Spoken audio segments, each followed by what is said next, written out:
Hello साथीहरू, म भक्तपुरको साङ्गामा आएको छु। यहाँ हेर्न सक्नुहुन्छ तपाईँले महादेव भगवानको ठुलो मूर्ति छ। यहाँ सबैजना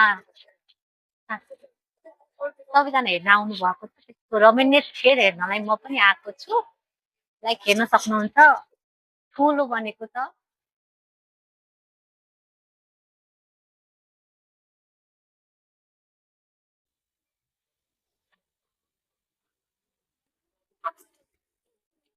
हे गाइस, तपाईँहरू देख्न सक्नुहुनेछ यहाँ त्यहाँ शिवजीको मूर्तिको पछाडि ब्याकमा चाहिँ झरना छ। यसमा सबैजनाले फोटोहरू पनि खिच्न सक्नुहुनेछ।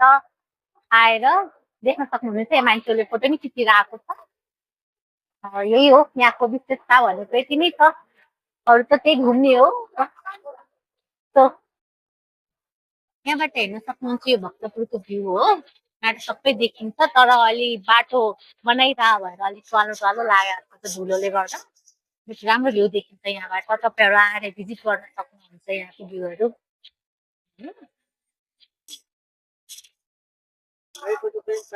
यहाँ देख्न सक्नुहुन्छ यहाँ घन्टीहरू मालाहरूको पनि यहाँ मन्दिर बनाएको छ। अनि यहाँ महादेवको टेम्पल सानो मन्दिर पनि छ मूर्ति भएको।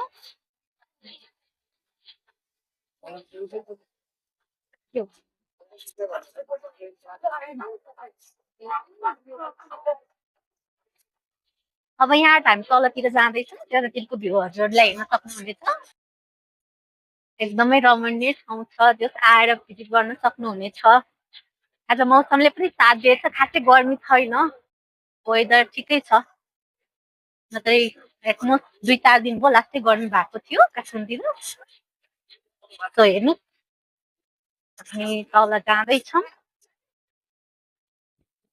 यहाँ त हेर्नुहोस् उहाँ त देखिराख्नु भएको छ नि सबभन्दा ठुलो यहाँको विशेषता भनेको यही मूर्ति नै हो महादेवको। यही हेर्नलाई चाहिँ मान्छेहरू टाढाबाट भिजिट गर्न आउनुहुन्छ। तपाईँहरू देख्न सक्नुहुन्छ।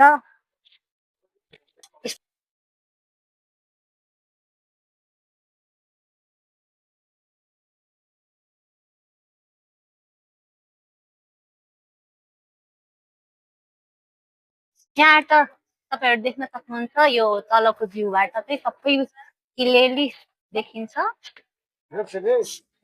मूर्ति। त्यहाँबाट हेर्दा चाहिँ सबैतिर चारैतिरको भ्यू। तपाईँहरूले यो भ्यू देखिराख्नु भएको छ नि यो अरण्यको राजमार्गको हो। यो साङ्गाबाट देखिने भ्यू चाहिँ हो। सो हेर्न सक्नुहुन्छ बाटो बनाइरहेछ, मर्मत भइरहेछ। अहिले अझै टाइम लाग्छ जस्तो छ तर यता आउँदा चाहिँ यो अलि आधी घन्टा जतिको बाटोमा चाहिँ धुलो एकदमै आउँदो रहेछ। जो केही छैन। यो टेम्पलको मुनिबाट देख्ने सानो मिनी बजार जस्तै यहाँ तपाईँलाई भोग लाग्यो भने खानेकुराहरूदेखि लिएर प्रसाददेखि लिएर तपाईँले एउटा गिफ्ट टेम्पल जस्तो लान सक्नुहुनेछ। सो यता आएर चना चटपटी तितौराहरूको विशेषता के खान मन लाग्छ भयो। है अब हामी जाने तर्फमा लगाइसक्यौँ। हामी आएको धेरै बेर नै भइसक्यो, सबैतिर हेऱ्यौँ। सो मलाई एकदमै मन पर्यो। आई होप नेक्स्ट टाइम फेरि आउनेछौँ। अब यो हाम्रो लास्ट एन्डिङ।